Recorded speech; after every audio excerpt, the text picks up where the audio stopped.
بسم اللہ الرحمن الرحیم۔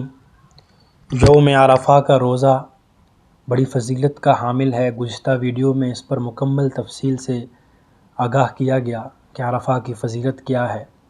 اب ایک سوال ہے کہ عرفہ کا روزہ کب رکھا جائے؟ کیا ہم اپنے ملک کے حساب سے رکھیں جب ہمارے ملک میں 9 عرفہ ہو، یا سعودیہ کے مطابق؟ کیونکہ اس لیے وہاں پر عرفہ کا دن ایک دن پہلے ہوتا ہے۔ تو یہ ایک سوال عام لوگوں کے ذہن میں آتا ہے ان دنوں میں کہ عرفہ کا روزہ تو ہمیں ان کے مطابق رکھنا چاہیے۔ تو آپ 2 قاعدے سمجھ لیں۔ روزوں کے متعلق جو قواعد ہیں اسلام میں، ان میں سے 2 سمجھ لیں تو بات حل ہو جائے گی۔ کہ سب سے پہلا جو قانون ہے وہ رؤیت ہلال کا ہے، یعنی روزہ رکھنے میں چاند دیکھنے کا اعتبار ہوگا، جسے عربی میں قمری نظام کہتے ہیں۔ سیدنا ابو ہریرہ رضی اللہ تعالیٰ عنہ سے روایت ہے کہ نبی صلی اللہ علیہ وسلم نے فرمایا، چاند دیکھ کر روزہ رکھو، چاند کو دیکھ کر روزوں کا اختتام کرو۔ اگر تم پر چاند مخفی ہو جائے، یعنی چھپ جائے، نظر نہ آئے، تو پھر تم شعبان کے 30 دن پورے کر لو۔ یہ رمضان کے متعلق نبی صلی اللہ علیہ وسلم کا فرمان تھا، لیکن اس میں جو ایک پہلا جو جملے ہیں 2، وہ محل استشہاد ہیں کہ چاند دیکھ کر روزہ رکھنا چاہیے اور چاند دیکھ کر روزوں کا اختتام کرنا چاہیے۔ کہ ہم جب اپنے ملک میں چاند دیکھیں گے تب روزہ رکھیں گے۔ یہ نہیں ہوگا کہ ہم سعودیہ کے مطابق روزہ رکھیں اور ہمارے ملک میں رؤیت ہو ہی نہ۔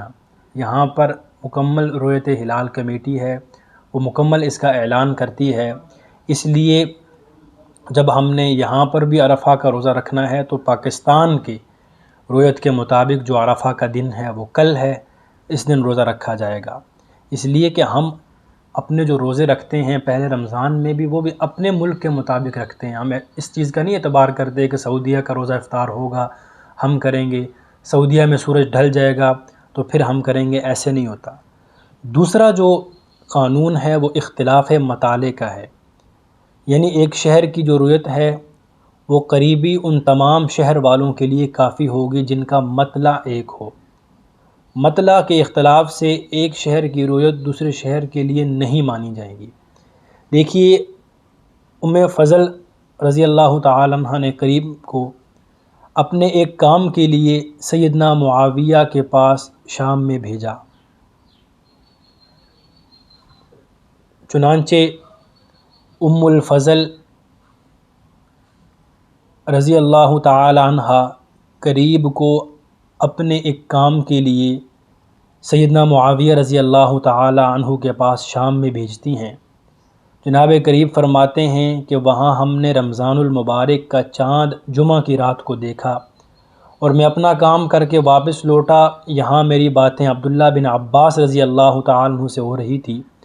آپ نے مجھ سے ملک شام کے چاند کے بارے میں دریافت فرمایا، تو میں نے کہا وہاں چاند جمعہ کی رات کو دیکھا گیا ہے۔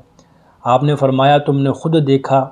میں نے کہا جی میں نے بھی دیکھا ہے، اور سب لوگوں نے دیکھا ہے، سب نے اس پر اتفاق کیا اور سب نے روزہ رکھا۔ خود جناب امیر معاویہ رضی اللہ تعالی عنہ نے بھی روزہ رکھا۔ آپ نے فرمایا ٹھیک ہے، لیکن ہم نے تو ہفتے کی رات کو چاند دیکھا ہے اور ہفتے کے روز سے ہی روزہ شروع کیا ہے۔ اب چاند ہو جانے تک ہم تو 30 روزے پورے کریں گے، یا یہ کہ چاند نظر آ جائے؟ میں نے کہا سبحان اللہ، امیر معاویہ رضی اللہ تعالی عنہ اور اہل شام نے چاند دیکھا، کیا آپ کو یہ کافی نہیں ہے؟ کہ انہوں نے چاند دیکھ لیا، کیا آپ کو یہ کافی نہیں ہے؟ تو فرمایا ہاکذا امرنا رسول اللہ صلی اللہ علیہ وسلم، ہرگز نہیں، ہمیں رسول اللہ صلی اللہ علیہ وسلم نے اسی طرح حکم فرمایا ہے۔ ان دونوں اصولوں کی روشنی میں جو عرفہ کا روزہ ہے وہ اپنے ملک کے حساب سے 9 ذی الحجہ کو رکھا جائے گا۔ یہی بات دلائل سے ثابت ہوتی ہے۔ اگر روزے سے متعلق رؤیت ہلال کا حکم نکال دیا جائے تو روزہ بے معنی ہو جائے گا۔ ایک دن کا بھی کوئی روزہ نہیں رکھ سکتا، نہ سحری کھا سکتا ہے، نہ ہی افطار کر سکتا ہے۔